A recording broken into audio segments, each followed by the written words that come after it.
Does that make, is Mitt Romney a funny guy, or does he become snarky and miserable at that point? Mitt Romney already has a Twitter. Already snarky. He's already got a Twitter account about Floyd. Okay, thank you. The Big Bird comments, not only were there 17,000 Big Bird comments, but within the first 20 minutes of the Big Bird comment happening, a fake Twitter account was created for Dead Big Bird, and it gained 8,000 followers in 15 days. Wow. It is a new universe. Doug Muzzio has a question that I'm going to go to this gentleman back. Since I have to leave early for a bus at Port Authority, I have one basic question, and I guess it's to you and to Mickey as well. Does this debate change the dynamic of the race? Does it change the numbers? Does it move the base? Does it move the undecideds? What is the impact? Or do we have a dead heat election on November 6th? You have my nightmare. We've got an electoral vote winner and a different popular vote. No, we have a different electoral vote leader and a popular vote leader. And of course, we know that could never happen. We don't have an electoral vote majority. We've got 4 or 5 Floridas. We've got a real potential, if this race stays as close as the national and battleground numbers suggest, this could be a mess. Is it really a dead heat? Well, if you look at error margins, yeah, Obama's ahead. Yeah, he's ahead consistently. That tells you something. But if you look at the polling on a day-to-day basis in the tracking, it's still close nationally. And within the battleground states, Virginia, Florida, Ohio looks a little bit out there.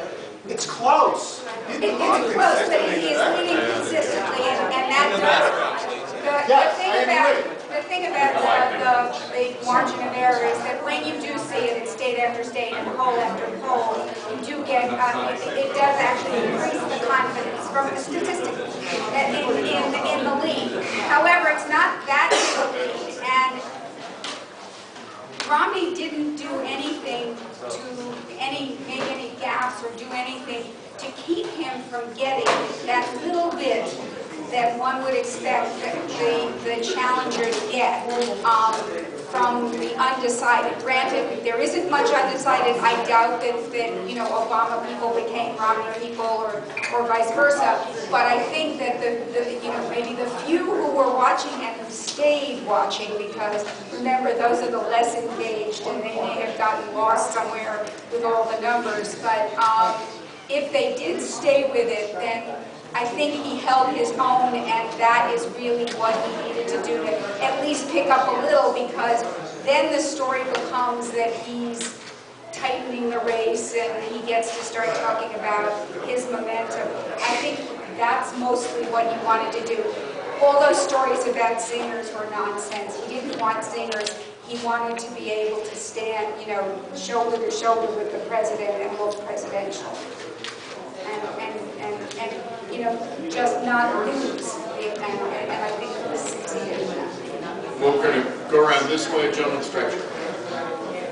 Just going back to the role of the social media, the role of the debates, much as it is about providing substantive information, is about exuding a kind of persona. And I think that's why Obama was willing to be more laid back, because he knows Romney, in his aggressive stance, is going to make some of these social gaps that he's going to make a mockery of him on the social internet.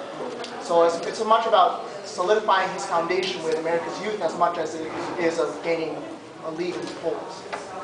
Good point. Thank you. I thought that the question section that served as kind of a microcosm for the whole debate was Lara's question on the candidates' views on the role of government, which one could see as the really big philosophical opportunity for them to define themselves against their opponent.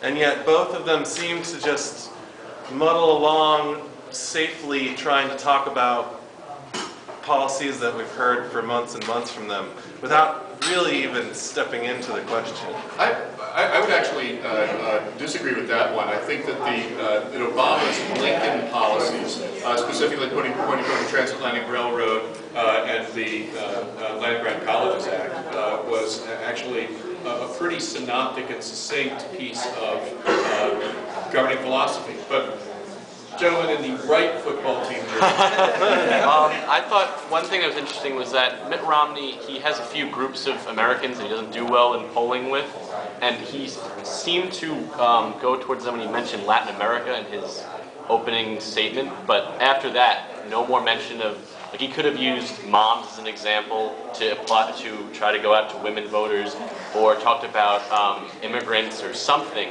to try and get people that aren't going towards him. And I thought, especially since it's a domestic policy debate, this would be the perfect opportunity to talk specifically to those groups. And he completely, not once, brought that up. And I thought that one of his examples were women. The cleanup for his 47% comments. He seems to be doing a lot of for their comments. There's basically be a whole big cleanup operation to show that they care. Especially because Obama was clarifying, for instance, they said that he's going to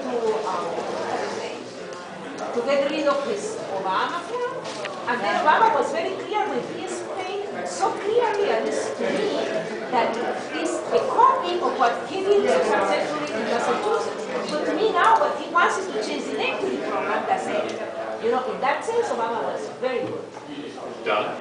Yeah, even if I disagree philosophically with the candidate, I'm always willing to look for those qualities that I think make someone presidential. And I think in the race tonight, Obama clearly won that contest, because every time Romney got snarky and aggressive, to me, he revealed his inability to manage his own emotions. And for me, a president facing the kinds of problems we have cannot afford to do that ever. And I thought on that score, Obama did a much better job of managing the dialogue. Thank you. I want to get one last comment from the floor here, and then I'd like to ask my colleagues if they have just a last thought, and then I want to tell you what we're doing for the rest of this election season. I just want to critique it. Like, I feel that the one area where Obama did tremendously well, much more better. I feel the one particular area where he can possibly maybe jerk to his side the undecided voters is particularly in that. You know, it was clear that whenever Romney was asked over the details of plans, he would just go on to different areas. You know, and the audience would see it. But President Obama, you know, would detail much of his time. Romney didn't. And it became apparent because throughout the debate, on the many particular Romney didn't have details. He was going to tackle whatever the issue was. He wouldn't. He wouldn't go into detail. He would just. And even on the 60-minute interview, 60 minutes, he said that that these are going to be made once. He was president. The trust me canvas, Sergeant has said. Summary remarks, colleagues, David.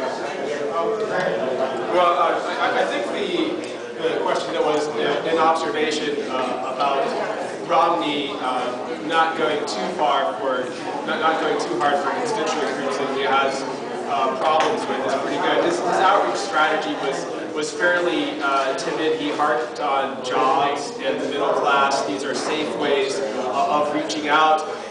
The big question in my mind, because so much of this is going to be about energizing the party's bases and seeing that they get out to vote. What effect did this performance by Romney have on the conservative base?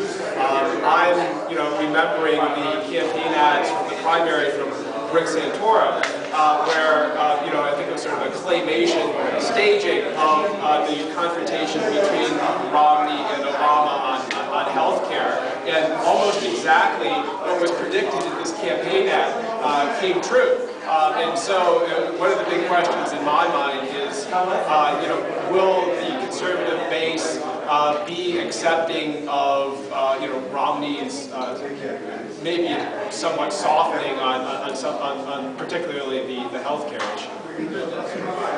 I want to highlight just one issue, nothing to do with social media going forward, and it has to do with the young man's comment, I think, which was right on, and David's comment about it was play two. I think the conservative base was definitely play two tonight, the language and principles. One thing I want to highlight hasn't been mentioned yet. Romney was the only person to mention faith or religion during at one point in the debate tonight. That's something to keep in mind and track, because we know a lot about historically the God strategy as, you know, activating 4 million evangelicals in George Bush's particular elections. So I don't know. Both candidates seem to have backed off from that quite a bit recently, but that's something to follow going forward.